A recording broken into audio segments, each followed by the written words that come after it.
Advances in biotechnology were helping people improve their physical and mental abilities to an amazing degree. Provided, of course, they had enough money. A new breed of people was emerging, half human, half machine. And in Detroit, at least, not everyone was happy to see it. I'd just landed a job as head of security at Sarif Industries, a cutting-edge biotech firm. David Sarif himself handpicked me for the job, said he needed me to keep his people safe. My ex, Megan Reed, was one of them. Brilliant neuroscientist, Megan had found a way to make augmentation safe and affordable for everyone. All she had to do was present her research to Congress. But the night before her big meeting, my security measures failed. A team of Black Op mercenaries stormed into Sarif headquarters, massacring everyone in sight. 3 of the mercs were heavily augmented walking tanks. Their mission? Take out Megan and her team. I tried to stop them, but their leader tossed me through a plate glass wall.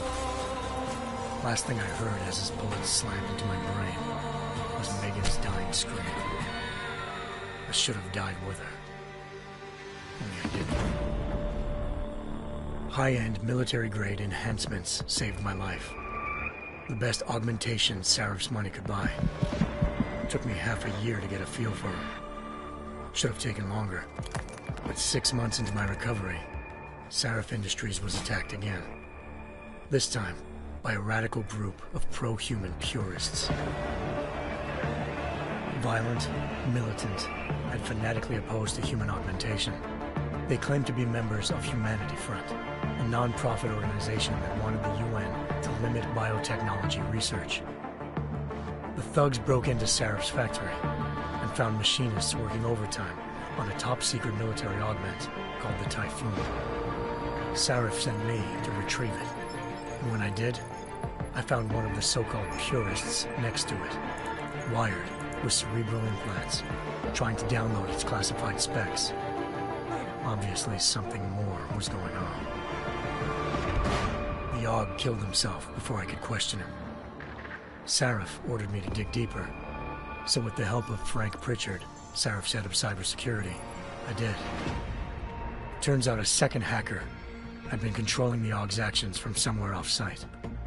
Pritchard and I tracked his signal to a secret FEMA internment camp in Detroit. The Black Op mercenaries were there. The same mercs who'd left me for dead 6 months before. Figured they'd try again when they saw me. Wasn't so easy for them this time. I took out the tank named Barrett. Even got him to give me a new lead. A penthouse apartment in China. Of course, we both knew it would be a trap in the end.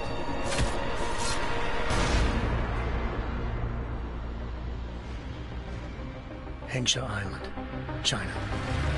Home to a city so crowded, they had to build a second city on top of it. Trying to find clues in Hengsha wouldn't be easy.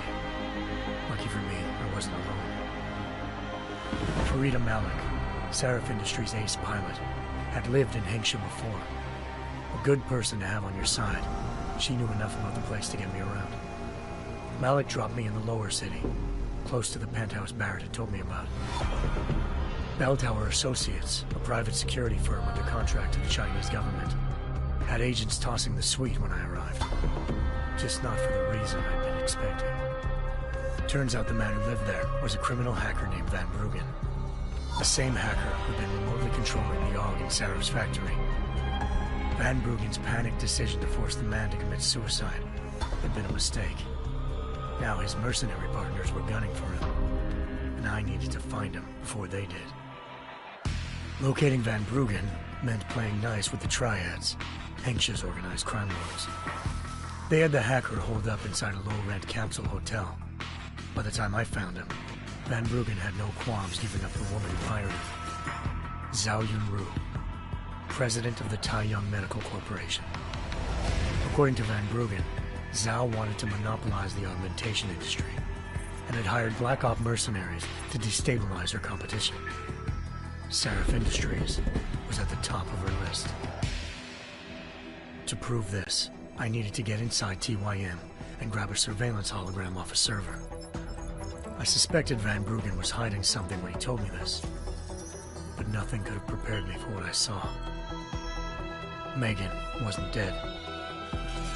She and her 4 best researchers had been kidnapped, spirited away somewhere while their kidnappers made it look like they were dead. Desperate to learn more, I confronted Zhao in her penthouse. She claimed to be a pawn in a bigger plan, and hinted at a group so powerful it controlled global interests at a whim. Then she slipped into a panic room and hit the alarm, forcing me to make a very quick exit.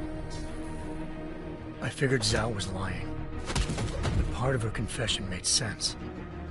David Sarif had been worried about his people. So worried, he'd required all of them to have subdermal locator devices surgically implanted. The GPOs would have been broadcasting the day of the attack. But Zhao said a single call to Picus, the world's leader in global 24-hour satellite news, had turned those signals off. I needed to fly to Picus headquarters in Montreal if I wanted to learn more.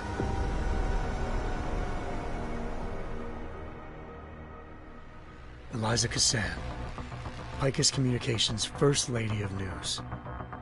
Malik thought I was reaching when I told her Eliza was involved in this. The world's most famous news anchor, working with a mercenary hit squad. But when I confronted Cassan in her office, she freely admitted to jamming Detroit's satellites the night Megan's team had been taken. Said she's just been following her commands. I suspected she wanted to say more. But Black Op mercenaries showed up looking to shut us both down. And just like that, the Eliza I'd been talking to disappeared. The mercs were led by an augmented killer I crossed paths with twice before. Fedorova, a woman who'd made silence her best friend. She waited for me to track Eliza's transmission to a secret server room underneath the Picus complex, then jumped me from behind. A deadly fight ensued. I made sure she never moved silently again. With Fedorova down, and no one left to keep Eliza quiet, she reappeared. Turns out Picus's First Lady of News wasn't a lady at all. She was a sophisticated AI program, engineered to monitor data streams and control what people believed. Eliza told me the mercs had brought in a Humanity Front doctor named Isaiah Sandoval to remove the scientist's implanted tracking devices while Detroit's satellites were down. She also told me to speak to David Sarif if I wanted to learn more. By the time Malik and I got back to Detroit, tensions between normal and augmented citizens had reached a flashpoint. Riots were breaking out in several cities, and the UN was being urged to intervene. Sarif was trying hard to convince Hugh Darrow, the inventor turned philanthropist who'd once been a leading proponent of enhancement technologies, to help stop a possible regulatory vote. Sarif had a lot riding on Darrow. Megan's discovery would have given millions of people the chance to evolve beyond their normal human abilities, and at the same time catapulted Sarif Industries to the top of the Fortune 500. According to Sarif, Megan's kidnappers knew this, and didn't want people evolving unless they controlled how it was done. He called his enemies Illuminati, and urged me to keep searching. Determined to do so, I tracked down Sandoval via America's most outspoken augmentation opponent, Bill Taggart, Sandoval's boss and founder of Humanity Front. Sandoval admitted to operating on Megan's team when I confronted him, but said he hadn't removed their GPLs. He'd merely switched them to a different frequency. Pritchard was able to trace one of the signals to China. Malik and I immediately took off in pursuit. Unfortunately, the Illuminati were one step ahead.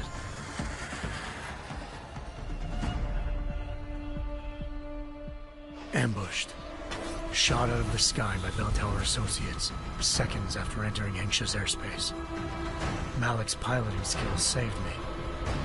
After a tense and bitter struggle, I escaped into Lower Hengsha. The tracking signal I was following led straight to the Triads, or more specifically, to the augmented arm of Tong Si-hung, leader of a gang of augmentation harvesters. Tong said they'd taken the arm off a corpse, which Bell Tower had left at their door, meaning at least one of Sarif's scientists was dead. Maybe not the rest of them, though. Tong pointed me to a port used for human trafficking and helped me slip aboard a bell tower ship. It was sailing to Rifleman Bank Station, a military base in the South China Sea. Bell Tower was holding kidnapped civilians as prisoners there, and using them to perfect the Hyron Project, a human-computer interface that left most of its test subjects dead. My search for Megan would have ended then, if not for a mysterious ally named Quinn. In exchange for my help exposing Bell Tower, he slipped me aboard a second ship headed to Singapore, and an Illuminati-run biotech facility called Omega Ranch. 3 of Seraph's scientists were there, forced by their captors to create a technology capable of remotely shutting down augmented abilities. Thanks to an emergency recall notice issued by the World Health Organization, millions of people all over the world already had the biochip installed. With the help of the scientists, I tracked Megan to a private section of the ranch. There, I ran into Yaron Namir, the walking tank who'd put a bullet in my brain the first time we met. He'd teamed up with Zhao and was hoping to catch me off guard. Their little ambush didn't work. I found Megan in a suite belonging to Hugh Darrow, the billionaire philanthropist who'd Seraph had called on for help. Darrow had convinced her to go along with the biochip plan by promising to sabotage the tech. As she was explaining this, Darrow appeared in a global broadcast, telling the world that augmentations would be the death of mankind. Then he activated the biochips to prove his point. All over the world, augmented people flew into a killing frenzy. Darrow had betrayed everyone, and it was up to me to set things right. To do it, I had to reach Panchaea, a massive installation in the Arctic Ocean. As I raced through corridors built by an all-augmented workforce, I saw death and destruction firsthand. By the time I shut down Darrow's broadcast, I knew the damage he'd done. Still, humanity's future remained unclear. How would the world react to this sabotage? Would people ever regain their faith in augmentations again? What would be the Illuminati's next move? Only time could give us the answers.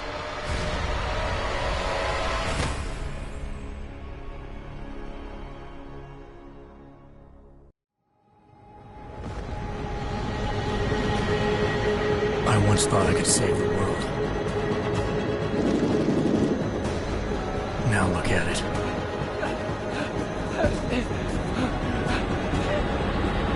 In yet another augmented terror attack, 251 passengers aboard Sister Airlines Flight 451 were killed when an augmented passenger broke into the plane's cockpit and ruthlessly butchered its flight crew.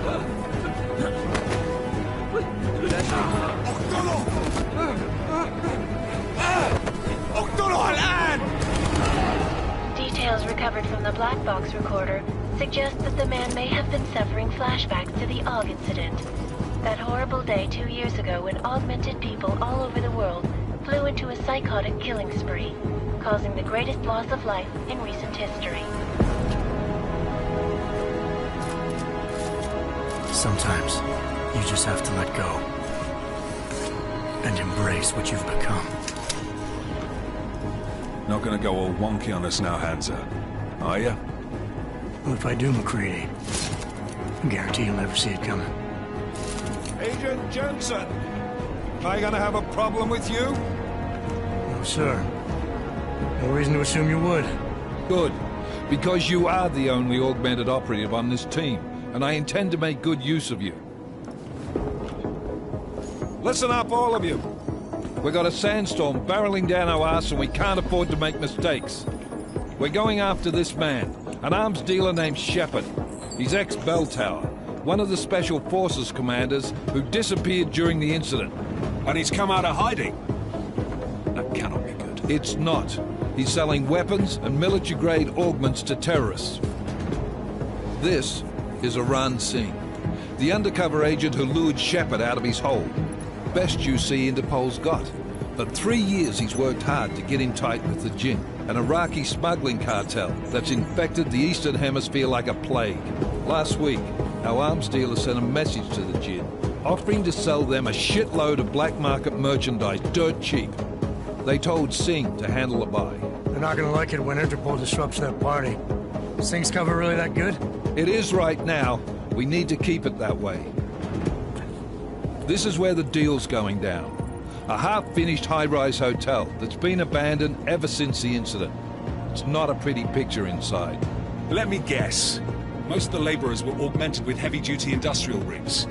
So when the incident hit, and they all went schizo, things got gruesome real fast. And no one, except for some homeless junkies, have been inside the place ever since. So what's the plan, Director?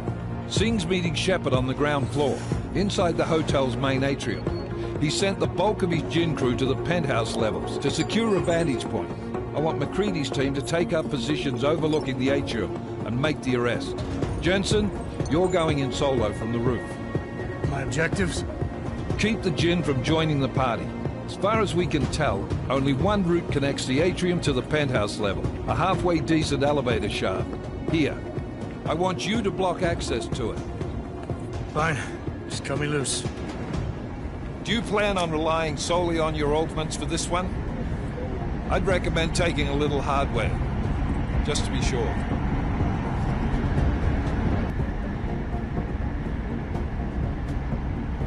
We've got a UC in there. Might be easier to maintain his cover if he's not the only one still breathing when this is done. Smart thinking. Yeah, but if anything does happen to him, you'll be telling his wife. After you get out of the hospital, of course. What about range? There's lots of wide spaces and high ceilings in there, but a number of tight and constrained rooms too. So it's a crapshoot, really. Never was one to play the odds. Give me something I can use up close. You got it. One last thing, Jensen. Singh said the Jinn are using some sort of portable Wi-Fi device to boost communications. He's got a better chance of maintaining cover if you disable it. We'll keep an eye out for it. But aren't we on the clock here? You said there's a sandstorm moving in. There is, and we got the intel on this mission at the very last minute. So we're scrambling a little. If it comes to it, your #1 priority is keeping the Jinn out of that atrium. Copy that. Time to put away your heavy thoughts, gentlemen. We're approaching the target building. You're up first, Jensen. Let's do this. Task Force Actual. This is Knife Leader. Engage Hush drives and descend to Angels 1-5.